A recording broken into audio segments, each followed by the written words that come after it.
Hi everyone. All right, so we are going to cover LinkedIn, and I'm hopefully going to give you an overview of what LinkedIn is, why it's so important that you guys are updating profiles, creating them and then updating them, and how you can use it to help you find a job.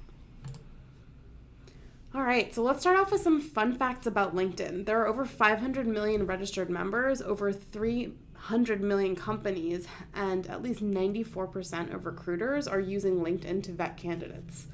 That means if you're not on LinkedIn, you're missing about 94% of the recruiters that are out there, and they're going to use this tool to decide whether or not they want to move you through the interview process. So why are we using LinkedIn? Why is it so important to make sure that we're cultivating a personal brand, and how is it going to make your life easier ultimately once you're ready to look for that job? Let's start off talking about what makes a great header. So a LinkedIn header is the first thing you see when you go to somebody's profile. So the header is pretty much comprised of that photo you're seeing right here, as well as the title, so software engineer, and then a location. This should be clean and presentable, and ideally you want to try and use the same photo across multiple platforms. So if you have a photo attached to your Git, make sure it's the same photo that you have on LinkedIn so that when I go from one to the other, it's easy for me to identify that it's the same person and it's multiple profiles for them. So how do you create an awesome header? Firstly, you're going to start with a professional headshot. If you don't have a professional headshot, I wouldn't freak out about it. Don't go out there and spend a couple $100s. Just make sure that it's a nice, clean, presentable photo of your face. Stay away from mirror selfies. Stay away from group shots where you've just kind of cropped your face out. If you don't have one, just make sure that you have a friend or family member or even somebody at full stack just take a nice photo of you. Sample taglines are full stack software engineer or JavaScript developer. Use whatever is most appropriate for you, and then you want to make sure to add your location as well as whatever industry you're hoping to be working in. So you're going to craft a narrative, crafting a summary. What should go in that summary? Is it important that you even have one? Yes, you absolutely need to have that summary, and no, it is not all that difficult to create it, especially with a little bit of guidance. So when we're talking about that summary, I like to use kind of a past, present, and future, or present, past, future, whatever works best for you.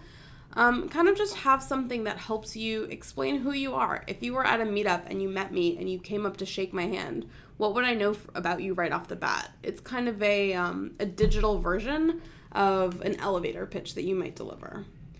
So there's a couple questions that you can ask yourself when you're creating that narrative. So what were you doing before full stack? What led you to coding? Why are you interested and passionate about being in technology? What kind of job do you want once you're graduating? What industries do you want to focus in? What's interesting to you? Do you love creating a responsive UI UX? Are you more inspired by working on creating a strong back end? Do you want to work in product? Do you have any specialties? What are you looking to do right now? The biggest key with this is knowing yourself. So as we have discussed before, it's great to be able to tell people about yourself, and the same thing goes for LinkedIn. This is the same thing you would do, I can't stress that enough, when you walk in and introduce yourself, shake someone's hand, and explain who you are. So here's a sample of a personal summary. You're going to see that the person has both some skills that they bring to the table, as well as potentially a narrative that explains how they got to full stack and what it is that they want to be doing in the future. Next thing you're going to do is add projects. So once you guys move through senior phase, you're going to have an awesome portfolio full of projects, and you want to make sure that those are on your LinkedIn profile. So to add a project, I'm going to go back, sorry about that. To add a project section, you're going to go to your profile and you're going to go to edit it. So right now, today, as I'm recording the video, this is what it looks like on LinkedIn. If it doesn't look exactly like this, don't freak out. I promise you it's there. They did not get rid of the feature.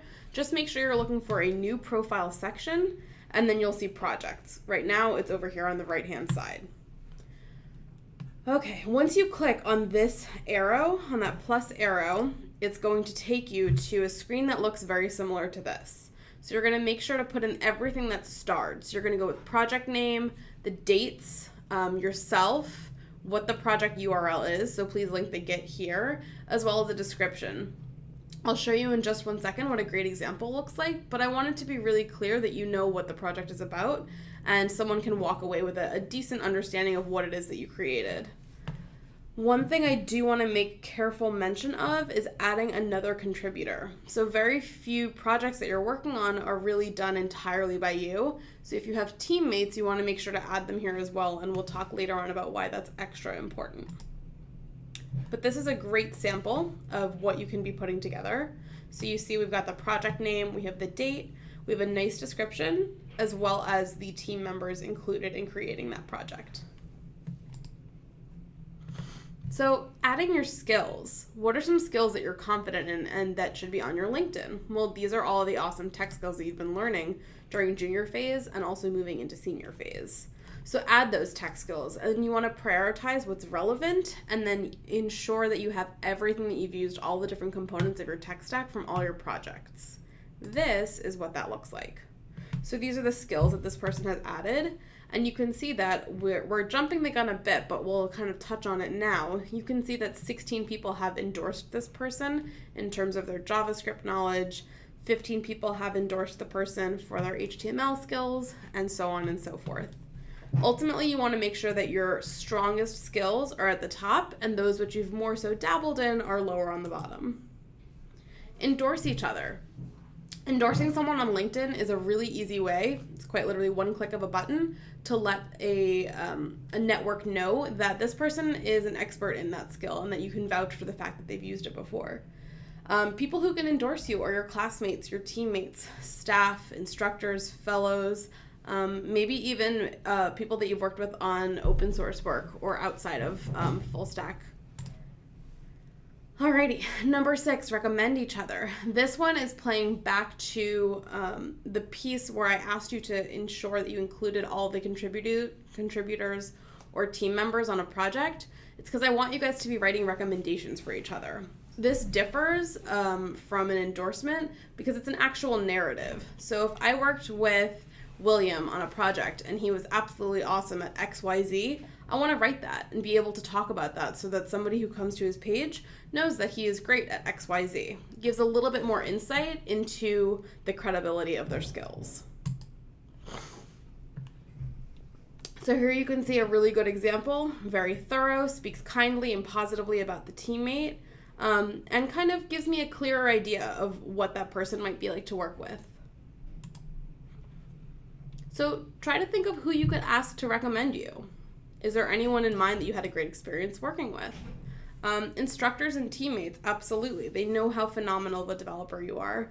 Also, I urge you to ask old coworkers. If you, for instance, were a teacher for 4 years and you have a coworker or a former coworker with whom you're still pretty close, let them know that you would love to recommend them on LinkedIn and see if maybe they'd be kind enough to write a recommendation for you as well.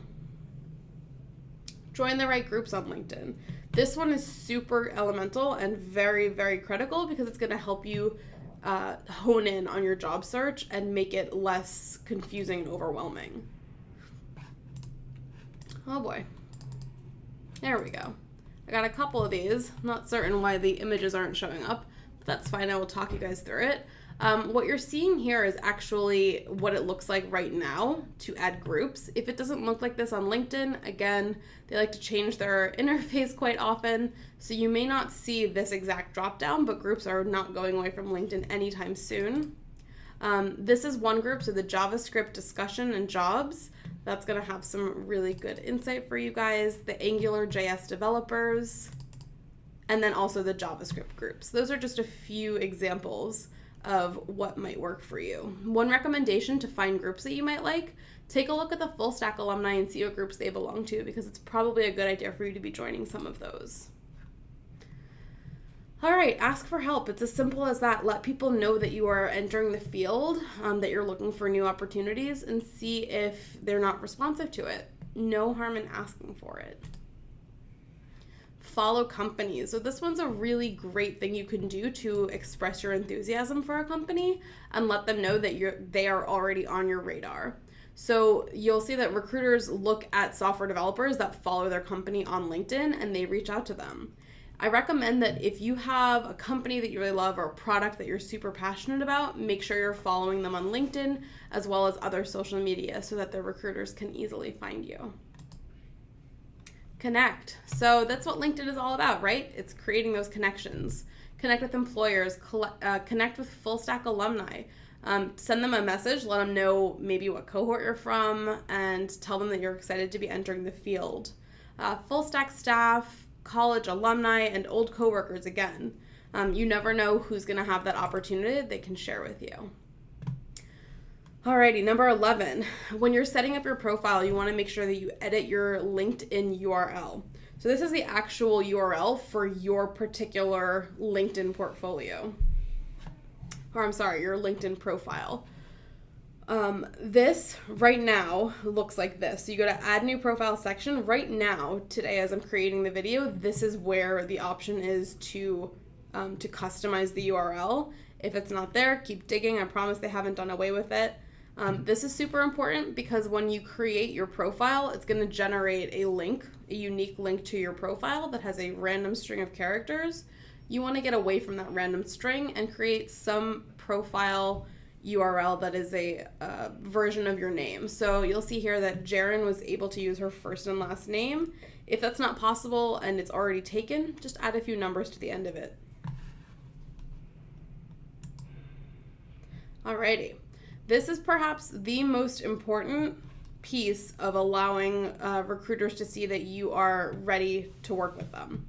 You want to update your career interests. When you do this, I will show you on the next slide, there's a little button that you can click that'll allow you to show that you are actively looking for a new opportunity. So right now, it's in this location. So you go to Jobs, and then go down to Update Career Interests. Once you are on the Update Career Interest page, you'll see Let Recruiters Know You're Open. You want to turn this toggle button on and then add all the job titles that you might possibly be interested in. So those could be software developer, software engineer, back-end developer, front-end, UI, UX, really anything that speaks to what you are interested in. When you turn the feature on, you're going to have an option to write a note to recruiters. Keep it short, keep it sweet, and to the point. Really no need to overshare tons of details here because they'll be able to see all of that stuff, on your profile. Alrighty, let's go into some extra ways to brand yourself as a software engineer. Facebook. Absolutely want to be cleaning up your Facebook. If you have photos of you from 10 years ago and you're holding red cups or you are doing things that you're not proud of and you don't want a future employer to see it, right now is the time to be cleaning up your Facebook profile. Make sure to write posts that are getting you noticed by your network. So maybe once you get closer to the end of senior phase and you have a video from demo day, absolutely share that with your networks. It's entirely possible that you don't know someone or that you've known someone in the past and you haven't spoken to them in years, but their company is actually looking for a new developer and they'd be happy to recommend you or kind of tell you more about the position. Here is a sample post of what you can put on Facebook. So go ahead and take a look at that. By no means do you need to copy that, but it should just be a jumping point to let you know what you might want to emulate. You also want to be setting up an Angel list as well as a Stack Overflow profile. If you have questions about these, just reach out to any of the success counselors and we can help you guys kind of figure out how to best utilize those profiles. Twitter. All right, Twitter is another awesome tool that you can use to express your interest in a company. Number one, make sure you're following the accounts of the companies that you're interested in. And number two, tweet at them. Let them know what you love about them and how you're excited to be working with them and find out if there are any events that you should be attending even. And suggestions for next steps. So I want to make sure that you guys are getting ready to recommend each other and that you're uploading that photo. All of those skills need to be in there. And then even if you don't have the time to write out the full recommendations right now, easiest thing you guys can do is just endorse each other's skills. That one's really, really simple. And before I let you go, I want to give you the 4 places where you can be finding a job on LinkedIn. So those are job boards, which is the initial jobs page. When you log into LinkedIn, you'll see jobs in the upper right-hand corner. That's where you can be finding every job that's available on LinkedIn. More specifically, kind of tailored to what you're looking for, take a look in the groups that we've encouraged you to join. People frequently post jobs in there. as well as your news feed. Who are you following? Who are you connected with on LinkedIn? Are they posting jobs right now? Or are they telling you that their company is hiring? And the fourth one is a company page. So if you have dreamt about working for a particular company, make sure you're following their page and checking it regularly to see if they're announcing new jobs that they're putting up. If you have questions, do not hesitate to contact the Career Success team. You have all of our contact info. We are in all of the different Slack teams that you'll be using, as well as the alumni channel. So even after you graduate, there's plenty of ways to reach out to us. You have our emails, and lastly, you have LinkedIn. So the thing that I want to leave you guys with is to go and connect with the Career Success team. For me specifically, if you're looking for me, I'm Rachel Fogel, and you are welcome to connect with pretty much anyone from Full Stack and let us know if you have any questions. So best of luck setting up those profiles.